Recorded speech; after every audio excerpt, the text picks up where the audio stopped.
The ambush, the cargo ship Earth's Pride, drifted through the cold darkness between stars. Its hull, scarred from countless supply, runs to the outer colonies. Captain Rick Mason sat in his command chair, watching the navigation display show their steady progress toward Colony 7. The ship carried medical supplies and food rations that would keep 3,000 colonists alive for another month. "Captain, we're entering the neutral zone," reported Navigator Dave from his station. The young officer's voice carried a hint of nervousness. Everyone knew stories about ships that vanished in the empty space between human and alien territories. Mason nodded calmly. "Keep us on course. The colonies need these supplies." He had made this run dozens of times before. The neutral zone was vast and empty, perfect for avoiding the territorial disputes that plagued the galaxy dot behind them. Hidden in the shadow of a dead moon, 12 Vorthan warships waited in silence. Commander, Dex of the Vorthan Empire, studied the human vessel on his display screens. The ship looked old and weak, nothing like the sleek warships his people built. Its hull was gray and plain, designed for carrying cargo rather than fighting battles. "A single human ship," sneered his second-in-command. "They send one pathetic vessel through our territory." Dex smiled, showing rows of sharp teeth. The Vorthans had conquered 47 star systems in the past century. They had crushed the proud Kalari Empire in 6 months. They had turned the peaceful Mergan Federation into slaves in less than a year. Humanity was just another weak species that needed to learn its place. "Today, we teach these humans a lesson," Dex declared. "We show them what happens when they trespass in Vorthan space." The 12 warships emerged from hiding, their dark hulls gleaming with weapon arrays. Each ship was twice the size of the human cargo vessel. Their energy shields hummed with power as they formed an attack formation around the Earth's Pride. On the human ship, alarms began to sound.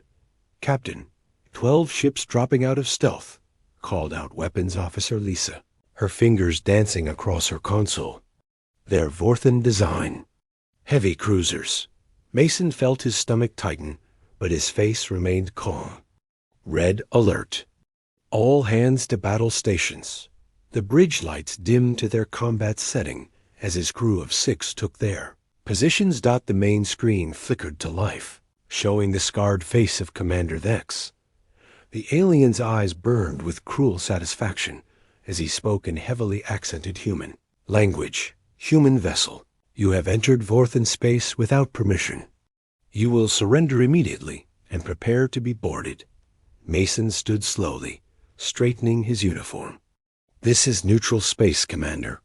We're carrying medical supplies to human colonies. We have no quarrel with your empire." Dex laughed, a harsh sound that echoed across the bridge.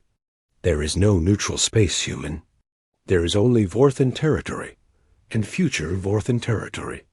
Your weak species will learn to kneel before the Empire, starting with your ship." "We're just a cargo vessel," Mason said, keeping his voice steady. "We pose no threat to anyone." "All humans pose a threat by existing," Dex replied. "But you will make an excellent example. When we destroy your ship and broadcast the recording throughout human space, your people will understand their place in the galaxy." The Vorthan commander cut the transmission and immediately opened fire. Energy beams lanced through space, striking the Earth's Pride along its hull. The ship shuddered under the impact, sparks flying from control panels as the lights flickered. "Shields down to 60%, reported Engineer Tom from his station. "Hull breaches on decks 3 and 5. More shots hammered the human ship. The Vorthans were toying with them, using just enough firepower to cripple but not destroy. They wanted prisoners to parade before their emperor. The communication screen activated again, showing Dex's grinning face. "Surrender now, human. Your ship is finished. Submit, and we might allow some of your crew to live as slaves." Captain Mason looked around his bridge. His crew watched him with complete trust, waiting for orders. These people had followed him through asteroid fields and solar storms. They had never failed a mission together. Mason turned back to face the alien commander. His expression was calm, almost peaceful. When he spoke, his voice carried a quiet certainty that made Thex's smile falter. "Commander Thex," Mason said slowly, "you just made the biggest mistake of your lives." The alien laughed uncertainly. "You threaten us?" "Your ship is dying." Mason walked to his command chair and placed his hand on a red panel that had remained covered throughout the battle. "Computer, activate Protocol 7. Authorization, Mason Alpha 7. "Protocol 7 activated," the ship's computer responded in a cool female voice. "All systems coming online." X frowned. "What is Protocol 7? Mason smiled for the first time since the battle began. "You're about to find out." Asterisk the trap revealed deep within the Earth's pride. Systems that had remained dormant for months suddenly roared to life. Hidden compartments throughout the ship began to open with mechanical precision. What had appeared to be cargo containers split apart, revealing gleaming weapon systems that had never appeared on any Vorthan intelligence report. Captain Mason turned to his crew, and for the first time since the battle began, he allowed himself a small smile. "Attention, crew. This is your captain." The Earth's pride was never just a cargo ship. "Engineer." Tom's fingers flew across his console as new displays activated around him. "Captain, all primary systems are online. The fusion reactor is operating at full capacity. Experimental shield generators are charging. Weapons systems armed and ready," reported Lisa, her voice filled with barely contained excitement. "All weapon bays have deployed successfully." Navigator Dave stared in amazement at his expanded navigation display. "Sir, we now have full tactical awareness. I'm reading engine capabilities I never knew we had." The transformation was remarkable to witness. External hull plates shifted and locked into new positions, revealing the ship's true armored exterior. What had looked like simple cargo bay doors were actually concealed launch bays for advanced human fighters. The ship's length seemed to grow as hidden sections extended outward. "Commander." Dex watched in growing alarm as the human vessel changed before his eyes. "What is happening? How is a cargo ship doing this?" His tactical officer's voice shook with uncertainty.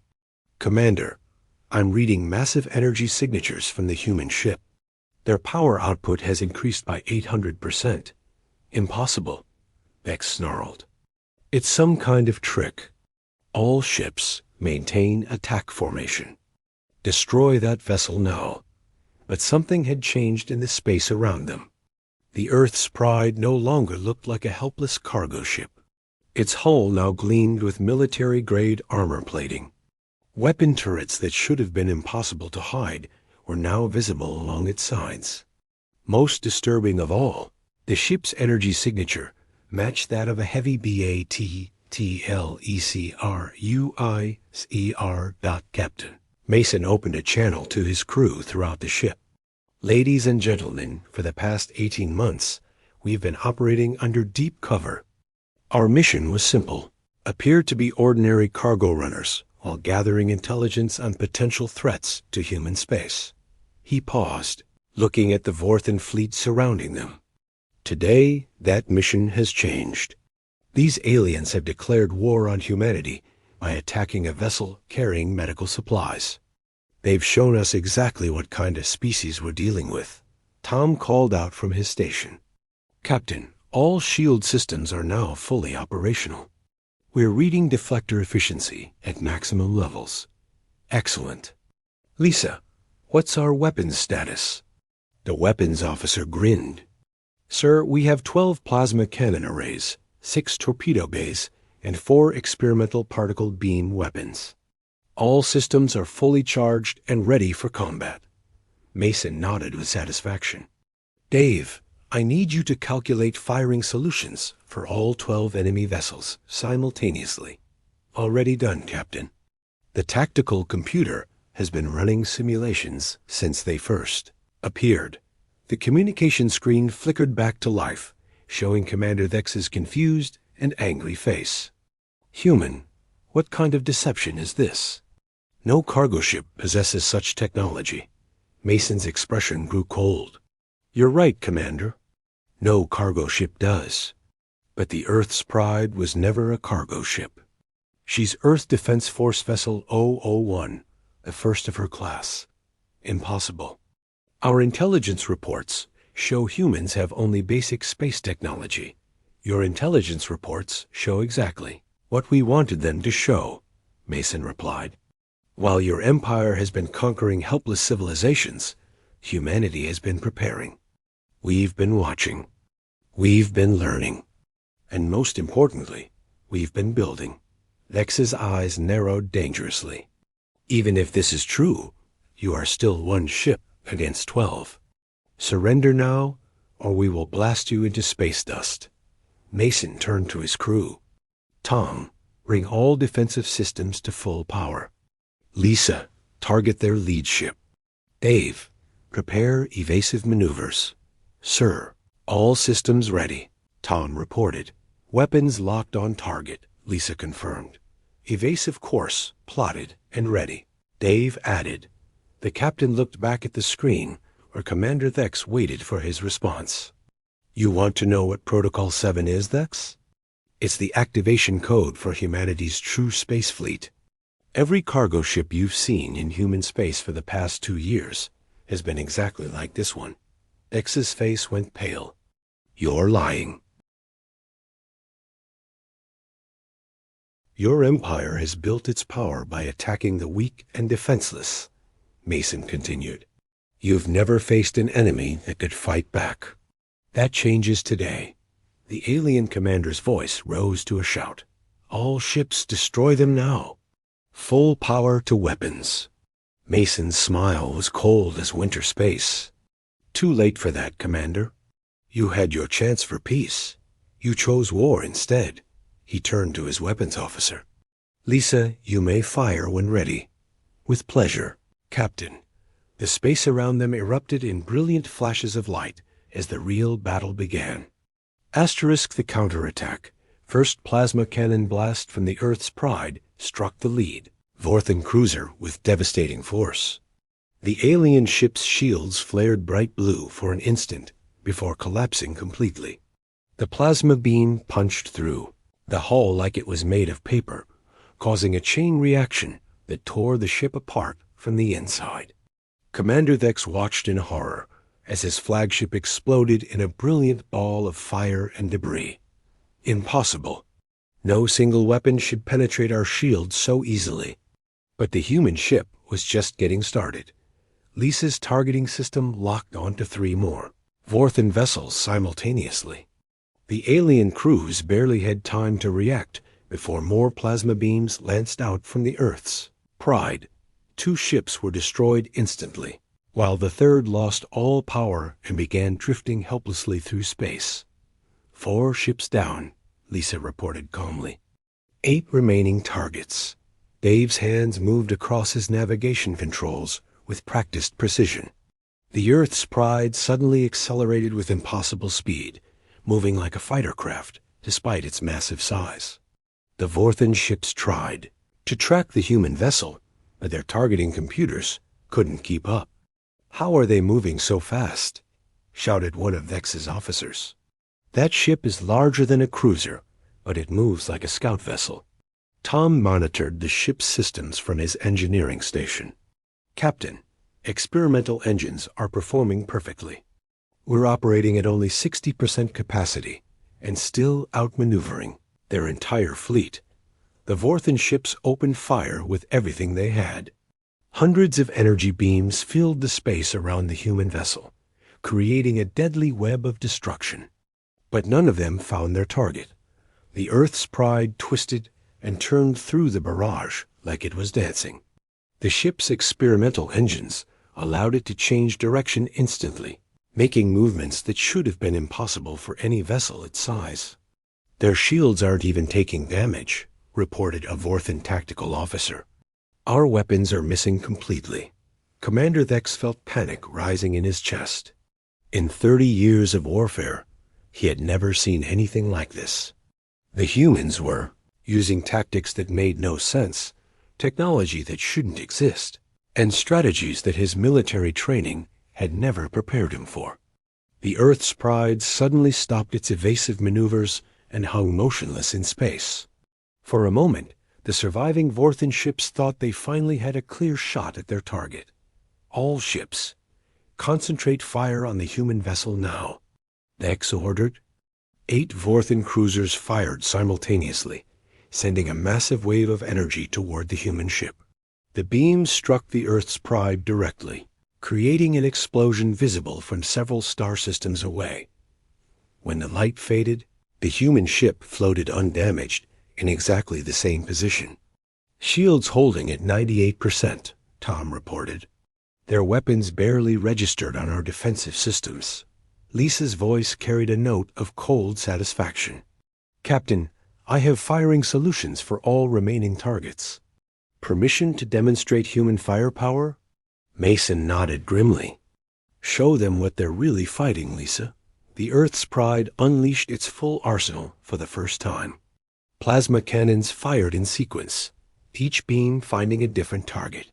Torpedo bays opened to release guided missiles that moved faster than anything in the Vorthan arsenal. Most devastating of all, the experimental particle beam weapons activated, sending invisible streams of destruction across the battlefield. 3 more Vorthan ships exploded in rapid succession. A 4th ship lost its entire weapon array and began spinning out of control. The 5th vessel tried to retreat, but found its engines completely disabled by a precision torpedo strike dot in less than 2 minutes. Only 4 Vorthan ships remained operational out of the original 12. Commander, Dex stared at the tactical display in complete disbelief. His elite squadron, the pride of the Vorthan Empire, had been reduced to scattered debris and burning hulks. The human ship hadn't even been damaged. This is impossible, he whispered. We are the greatest warriors in the galaxy. We have conquered dozens of species. How can one human ship destroy us so easily? His communications officer's voice shook with terror. Commander, the human ship is broadcasting on all frequencies. Captain Mason's face appeared on screens throughout the Vorthan fleet. His expression was calm but deadly serious. This is Captain Mason of the Earth Defense Force. You came here expecting to find a weak cargo ship carrying medical supplies. Instead, you found humanity's answer to bullies like your empire. Dex tried to speak, but no words came out. See, Commander, Mason continued, while your people have been conquering defenseless civilizations, humanity has been preparing for the day when we would meet a real enemy. We've spent years developing technology specifically designed to stop empires like yours. The human captain gestured toward the destroyed Vorthan ships floating around them. This is just one ship, Dex. Just one. Earth has been building vessels like this for the past 5 years. We have hundreds of them positioned throughout human space. The remaining Vorthan crews listened in growing horror as Mason delivered his message. Imagine what 100 ships like this could do to your empire, Commander. Imagine what 1,000 could accomplish. Your people have made the mistake of awakening something that should have been left alone. Mason's image leaned forward slightly. Humanity's protective instinct. Asterisk, the message sent, Captain. Mason activated the Earth's Pride's long-range communication array, a system far more advanced than anything the Vorthans possessed. Within seconds, the array had locked onto every Vorthan military frequency across 3 star systems. Tom, begin recording everything that happened here, Mason ordered. Full battle footage from the moment they attacked us. I want every Vorthan commander to see exactly what their elite squadron accomplished today. Recording complete, Captain, Tom replied. The footage shows our ship transformation, the battle, and the destruction of 8 Vorthan cruisers. Quality is perfect. Excellent. Now broadcast it on all Vorthan military channels. Make sure their entire fleet sees this. Across Vorthan space, Military commanders stopped their daily routines to watch the impossible footage. They saw their feared squadron reduced to burning wreckage by a single human vessel. They watched their ship's weapons fail completely against human shields. Most disturbing of all, they saw how easily human technology outclassed everything the Empire had built. Admiral Quarks, commander of the 4th and 3rd Fleet, stared at his display screen in disbelief. This cannot be real. Humans do not possess such technology. Sir, we've confirmed the footage is genuine, his intelligence officer reported. The ship signatures match Vex's squadron. This battle actually happened. Similar conversations took place on command ships throughout Vorthan territory. Empire's military leaders watched their invincible reputation crumble in the space of 2 minutes of combat footage. Back at the battle site, Commander Vex attempted one final desperate attack. His remaining 3 ships charged toward the Earth's Pride with everything they had left. Asterisk. All ships ramming speed? Vex screamed into his communicator. We die with honor. Dave tracked their approach on his navigation display. Captain, 3 ships approaching at maximum speed. They're trying to ram us. Lisa, disable their engines. Non-lethal force. Understood, sir. The human ship's weapons fired with surgical precision. Each blast struck the Vorthan engines exactly where it would cause maximum damage with minimal casualties. All 3 ships lost power and began drifting helplessly through space. Mason opened a communication channel to the defeated alien commander. Vex, your attack is over. Your ships are disabled. Your crew can still live if you listen carefully. The alien's face appeared on screen, filled with rage and humiliation. Kill us now, human. We will not become your prisoners. I'm not interested in prisoners, Mason replied. I have a different offer. You're going to return to your empire and deliver a message to your emperor. I will deliver nothing to humans. Then you'll die here with your crews, and I'll deliver the message myself by visiting your capital world with a full Earth defense force. Fleet. Vex's expression changed as he realized Mason was completely serious. What message? Mason's voice became cold and formal. Tell your emperor this. Humanity tried peace. You chose war. The Vorthan Empire attacked a ship carrying medical supplies to save human lives. You've shown us exactly what kind of species you are. The captain paused, letting his words sink in. From this moment forward, any Vorthan ship that attacks human vessels, colonies, or allies will be destroyed. Any Vorthan fleet that threatens human space will face the full power of Earth's military. Your threats mean nothing. Vex snarled. The Empire controls 47 star systems. We have thousands of warships. Mason smiled grimly. Tom, show him what our deep-range scanners found. New information appeared on Vex's screen, showing detailed scans of the Vorthan ships his crew had just destroyed. The data revealed something shocking about their construction. Your ships are built with stolen technology, Mason said.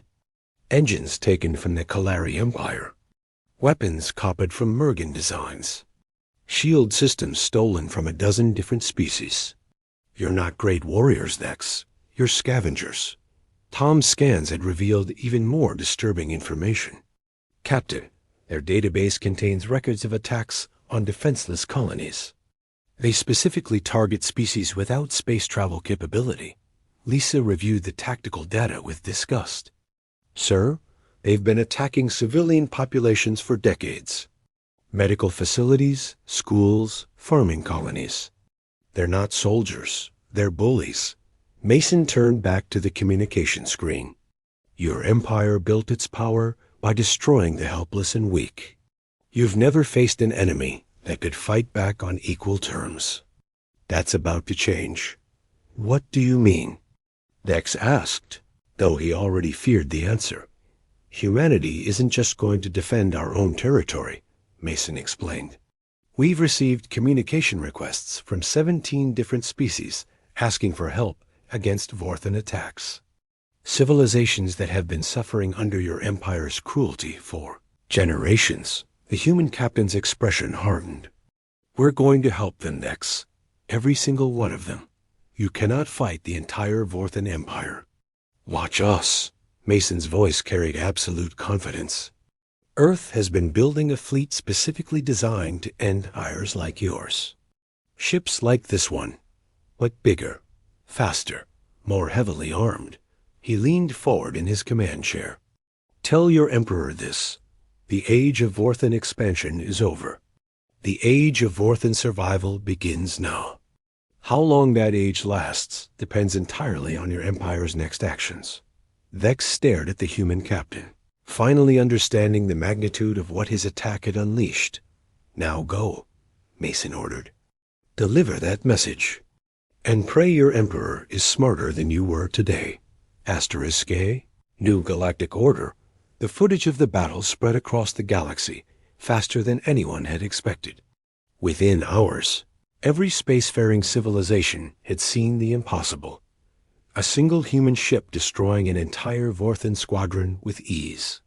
On the peaceful world of Kalari Prime, Elder Council Leader Vex watched the recording for the 5th time. The Kalari had lost their homeworld to Vorthan invasion 3 years ago. Their people now lived as refugees, scattered across distant colonies. Could it be real? Asked his aide. Could these humans actually defeat the Vorthans? Vex studied the footage carefully. Look how their ship moves. See how their weapons cut through Vorthan shields like they were nothing. This is not deception. This is hope. Similar conversations occurred on dozens of worlds throughout the galaxy.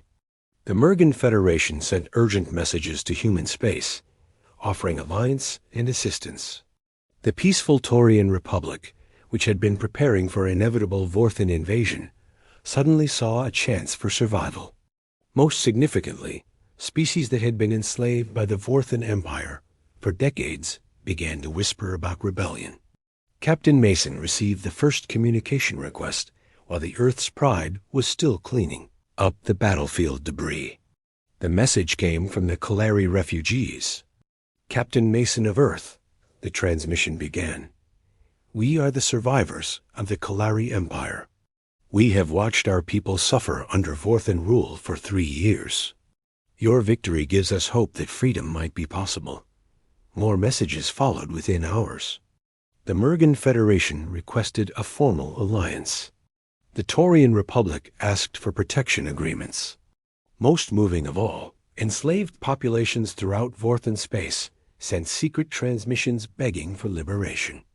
Tom monitored the incoming communications with amazement. Captain, we're receiving requests for help from 23 different species. Some of them are asking for military assistance against Vorthan occupation forces. Mason considered the implications carefully. Earth's leadership had always known this day would come. Humanity's entry into galactic politics would eventually require difficult choices about how to use their advanced technology. Dave, set course for Earth. We need to report these developments to Fleet Command. The journey home took 3 days. During that time, more communications arrived from across the galaxy. The footage of the battle had inspired oppressed species everywhere to reach out to humanity, seeing them as potential liberators rather than just another spacefaring race. On the 4th day, the Earth's Pride approached Earth orbit. What Captain Mason saw there confirmed his growing suspicions about humanity's true preparations for galactic warfare. Earth orbit was filled with warships.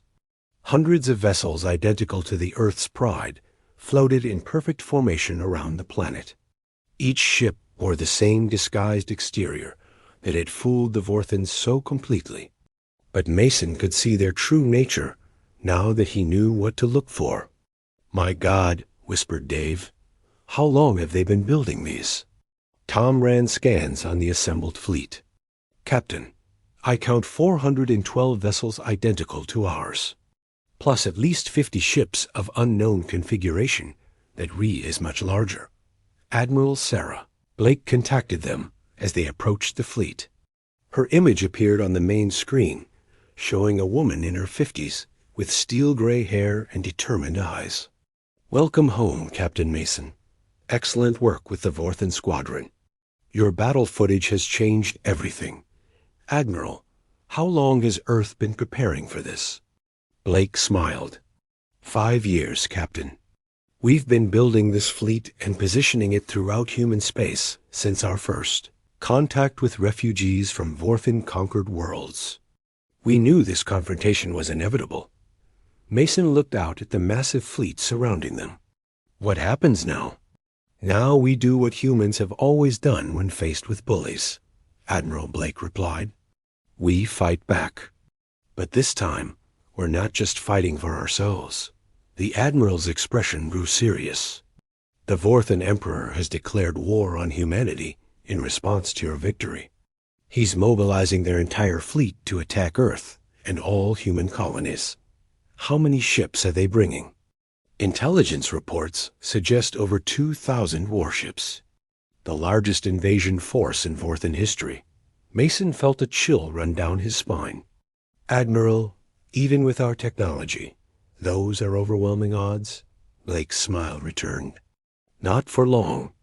Captain, your battle proved that our ships are superior to anything the Vorthens have. But more importantly, it proved something else." She gestured toward the communications console. "We've received alliance offers from 47 different species in the past week.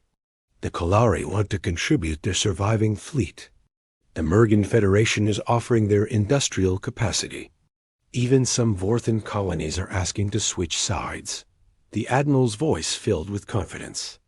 "The Vorthens built their empire by conquering isolated, defenseless species one at a time. They've never faced a united galaxy before." Mason began to understand.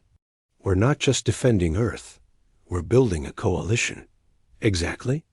Humanity is going to become what the galaxy has needed for centuries. A species strong enough to protect the weak and stop empires like the Vorthens." Tom interrupted with urgent news. "Captain Admiral, I'm receiving a priority transmission from the outer sensor arrays. A massive fleet is approaching the edge of human space." "The Vorthens?" Mason asked. "No, sir. The signatures are mixed. I'm reading Kolari ships, Mergen vessels, ships from at least 20 different species. They're flying human escort codes." Admiral Blake smiled with satisfaction. "Our new allies, arriving right on schedule. Captain Mason, you and your crew started something much bigger than a single battle." She turned to address both Mason and the broader fleet. "Ladies and gentlemen, the Vorthens thought they were attacking a helpless cargo ship. Instead, they awakened humanity's protective instinct. They forced us to reveal our true strength to the galaxy." The Admiral's voice carried across all frequency channels, reaching every ship in the growing Alliance fleet. "The age of Vorthen terror is ending. The age of galactic freedom begins today. And humanity will make sure it lasts." Captain Mason looked out at the assembled fleet of human warships and their alien allies, knowing that the galaxy would never be the same. The Vorthens had made the worst mistake in their empire's history. They had given humanity a reason to fight. Asterisk.